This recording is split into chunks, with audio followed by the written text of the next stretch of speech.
Why are we in a stock market crash right now? Have you ever wondered if we're currently experiencing a stock market crash? Well, today we're going to explore this very question and delve into the 3 key characteristics that define a stock market crash. So, what exactly are these 3 characteristics? And, perhaps even more importantly, where do we stand in this market crash cycle? Are we at the beginning, the middle, or the end? Let's break it all down, and along the way, we'll provide some real-life examples to help illustrate our points. Characteristics of a stock market crash.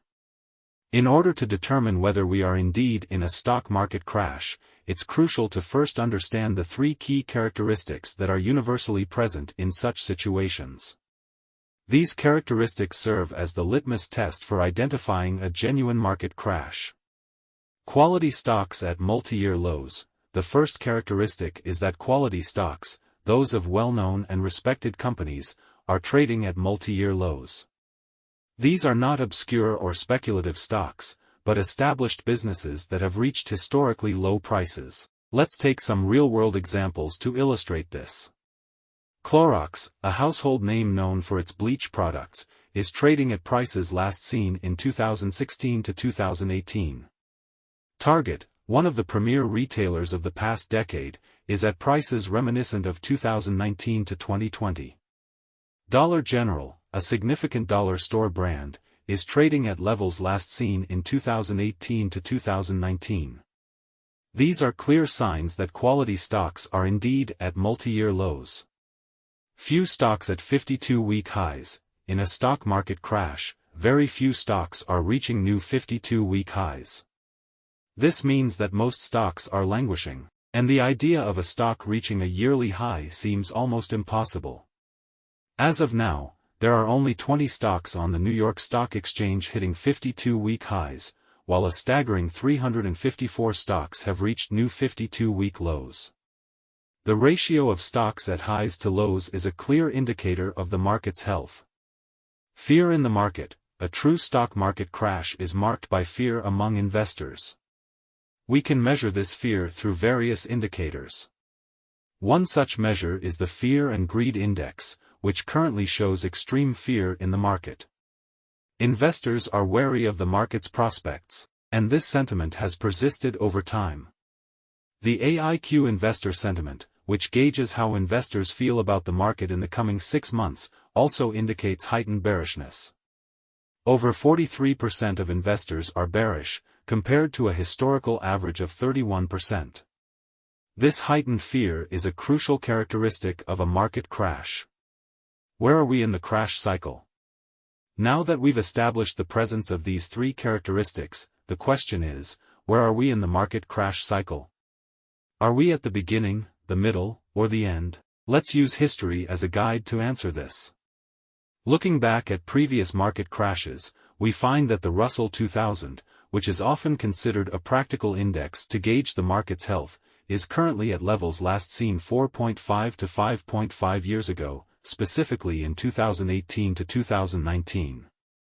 In previous market crashes, such as the Great Financial Crisis, the Russell 2000 returned to levels about 6 years prior.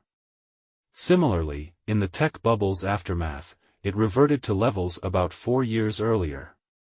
These historical references suggest that the market is likely to bottom out in 2024. The exact timing within that year is uncertain, but it's a reasonable assumption. One crucial factor in this scenario is the Federal Reserve's stance. The Fed has been actively working against the market for nearly 2 years, with interest rates rising at an unprecedented pace and quantitative tightening. However, it's unlikely that this stance will continue past 2024. Several reasons support this shift. Commodities, a significant driver of inflation, are not showing signs of spiking. Housing and rents, key components of inflation, are currently experiencing deflationary pressures. Mortgage rates are edging closer to 8%, which will likely dampen housing demand. Moreover, the current construction of multifamily properties has reached excessive levels, which is not conducive to rising home prices or rents. With all these factors in mind, it's reasonable to assume that the Fed will shift its stance and become more market-friendly post-2024. Is it smart to buy during a market crash? As we ponder whether we're in a market crash and where we stand in the cycle, it's natural to wonder if it's wise to buy during such a tumultuous period. The answer is a resounding yes. Buying during a market crash is not a sign of naivety, it's a strategy used by many successful investors. The example of a past market crash illustrates this point. Imagine you were buying stocks in the midst of a crash. Your friend might have questioned your sanity as stock prices continued to fall. However, the bottom line is that the market has a tendency to recover, and those who buy during the turmoil often reap substantial rewards. So, in conclusion, we find ourselves in the midst of a stock market crash, characterized by quality stocks trading at multi-year lows, few stocks at 52-week highs, and a palpable sense of fear in the market.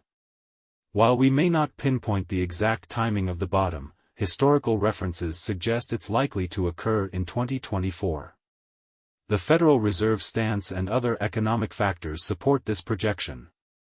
And remember, buying during a market crash is not an act of foolishness but a strategy that can lead to significant gains over time. So, don't shy away from the opportunities presented by a market crash.